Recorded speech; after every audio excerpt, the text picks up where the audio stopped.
Ola, son Ana de Aspe e son a directora de La Tribu Verde. Estamos ubicados en Mera, Oleiros. Defínome como unha persoa responsable, ambiciosa e sempre buscando novos retos.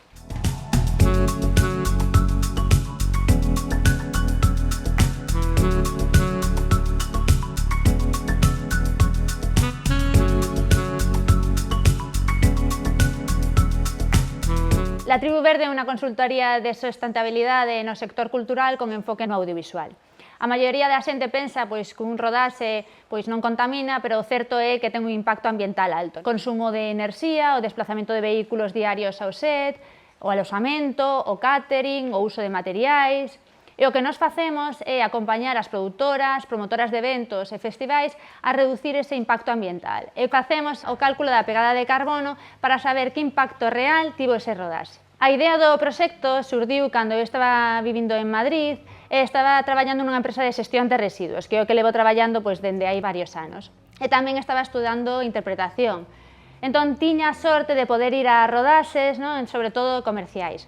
Alí pude comprobar o impacto ambiental que ten estes rodaxes, e a xeración de residuos, e tamén a falta de información que ten as produtoras sobre os criterios de sustentabilidade.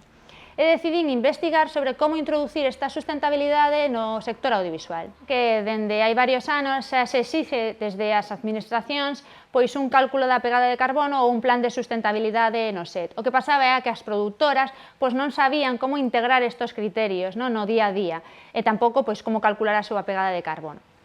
E os profesionais que se dedicaban a isto estaban en Madrid ou en Barcelona. E aí cando decidín volverme a Coruña a emprender este proxecto, porque estaba convencida de que en Galicia necesitaban deste servicio e que aquí había profesionais con moito talento para poder emprender. Decidín emprender en Mera, Oleiros, porque aquí teño as miñas raíces e porque aquí encontro a calma necesaria para traballar. Ademais, aquí temos o mar, a natureza, e estamos preto de Coruña, que é onde están as maiorías das producións e dos proxectos culturais cos que colaboramos.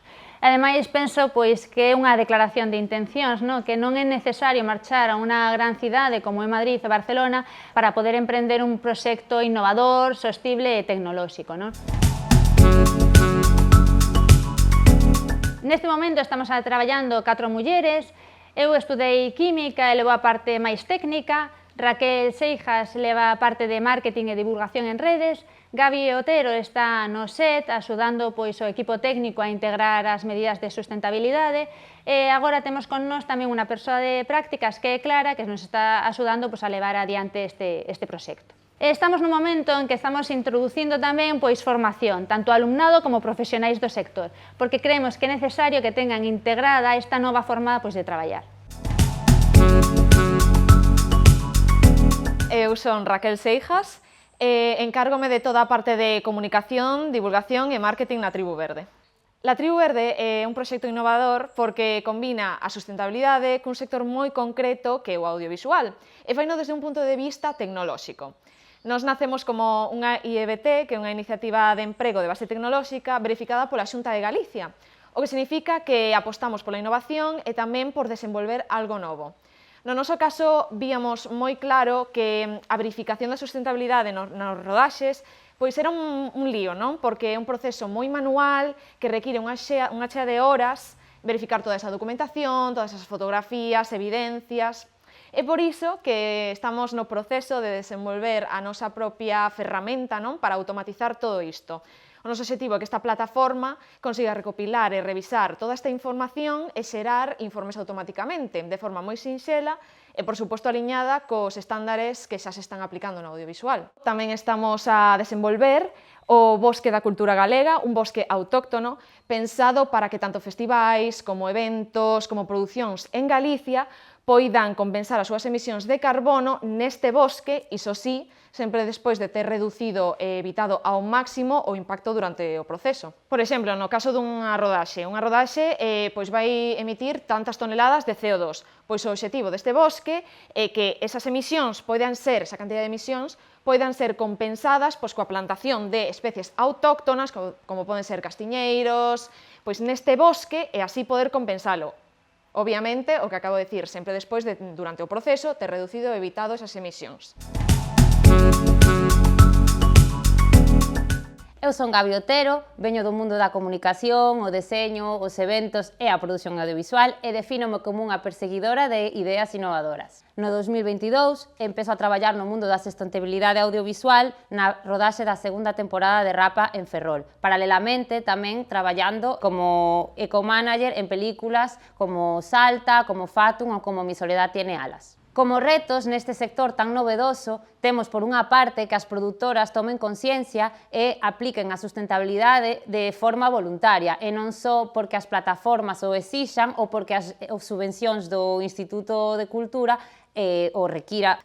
Outro problema que nos encontramos dentro da nosa profesión é que no mercado existan proveedores que xa teñan adaptados os seus servizos á sustentabilidade. Por exemplo, se queremos empregar vehículos eléctricos, os proveedores que dispoñen de estes non teñen ou non contan con a flota necesaria para cubrir todos os vehículos necesarios nunha produción. Como é algo tan novo, os equipos non o teñen interiorizado. Cada departamento dentro dunha rodaxe vai moi ao que vai e non está pendente de cumprir esas medidas. Entón, é un proceso isto de comezar a ser conscientes e aplicalo pois de forma natural como outra tarea calqueira durante a rodaxe. Honestamente, eu non teño encontrado obstáculos por ser muller nesta profesión, pero bueno, tamén dende o meu rol de sustentabilidade nunha rodaxe entendo que non ten tanto sentido, pero sí que é certo que dende o sector se están facendo cousas un pouco por loitar na paridade entre mulleres e homes, non? Que nos equipos da rodaxe pois haya a metade de equipo que sexan mulleres e metade homes e sobre todo e principalmente no tema da dirección dos proxectos, non? Na hora de seleccionar directores de películas, de series, pois intentar que haya unha paridade entre mulleres e homes. Entón creo que ese é o camiño que hai que seguir. Polo demais, é un sector onde quen está sabe que polo xeral hai moi bo rollo, non? E moito compañerismo. Cando falamos de sustentabilidade, falamos de tres pilares importantes: o medioambiental, o económico e o social.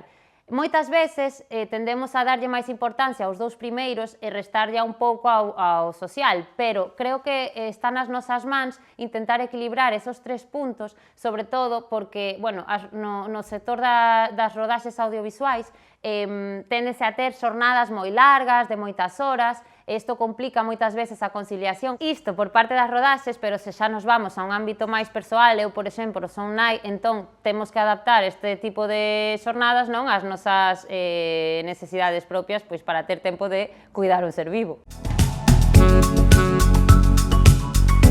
Cando cheguei a Coruña formei parte de varios programas de emprendimiento, como é o Polo de Emprendimiento de Ferrol, a Fundación Ronsel e a Cámara de Comercio. Son todos programas gratuitos de axuda a emprendedores e tamén ten programas especializados para mulleres emprendedoras.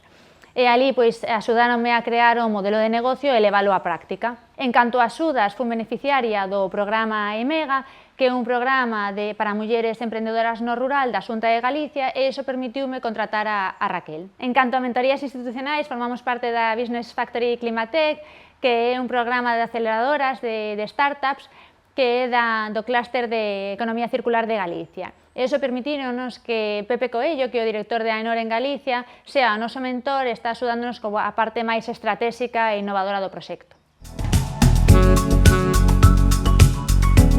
Creo que é superimportante conectarnos entre emprendedores e emprendedoras e que exista unha comunidade de emprendemento forte, principalmente en Galicia, onde estamos máis dispersos e non tan conectados como nas grandes cidades. De feito, no pasado, fun cofundadora dunha comunidade de mulleres emprendedoras aquí en Galicia e iso ensinoume a importancia de conectar con proxectos, recibir ideas, aportar ideas para crecer xuntas. Entón, eu tamén teño o meu proxecto propio de sustentabilidade audiovisual, colaboro con La Tribu Verde porque creo que antes que ver aos proxectos similares como competidores, os debemos ver como aliados, traballar nas grandes oportunidades que pode ter principalmente neste sector tan emerxente, non? De crecer e leválo polo bo camiño. Para min, ter calidade de vida pois está moi ligado ao ámbito laboral, non? Porque ao final o traballo é unha parte fundamental da nosa vida é un lugar onde pasamos moitas horas e que vai influir directamente no noso benestar. No noso caso, en La Tribu Verde, o que buscamos é un equilibrio, non? Combinamos días de teletraballo con outros días presenciais, tamén temos momentos de creatividade e tamén outras fases máis de concentración, temos reunións de equipo, participamos tamén activamente en eventos, en charlas, e isto o que fai é que consigamos un ritmo moito máis dinámico, non? Sen caer nese estrés ou nesa rutina que adoita haber noutros sectores. Para min, calidade de vida é isto. O que lle diría a unha muller que vai emprender ou que está pensando en emprender, que primeiro non se asuste porque non é fácil, nen vai ser fácil de primeiro. De feito, creo que hai estudos que din que ata os 3 anos o proxecto non toma camiño. Pero bueno, que iso non lle asuste e que intente buscar persoas con proxectos afín, colaboradores que intenten impulsala, que non sirvan de freo, senón de palanca. Que tamén acuda ás administracións e investigue por onde pode obter axudas, tanto económicas como de apoio mentorizado, que, bueno, as redes sociais tamén son moi importantes, ter unha páxina web e non ter medo a darse a coñecer. Unha frase que nos representa é que somos unha tribo de mulleres coas ideas moi claras e moita enerxía para leválas a cabo. De feito, o nome de La Tribu ven precisamente de iso, de crear unha tribu cos equipos cos que traballamos. Para a nosa sustentabilidade non debe ser unha carga, nen debe ser unha exixencia que nos impoñemos. Ten que ser unha forma de traballar con todas as persoas que traballan nese proxecto. Ten que ser algo que construíamos entre todos, unha forma de aprender e de axudarnos, que sexa un proceso máis humano, máis colaborativo, en definitiva, máis fácil para todos.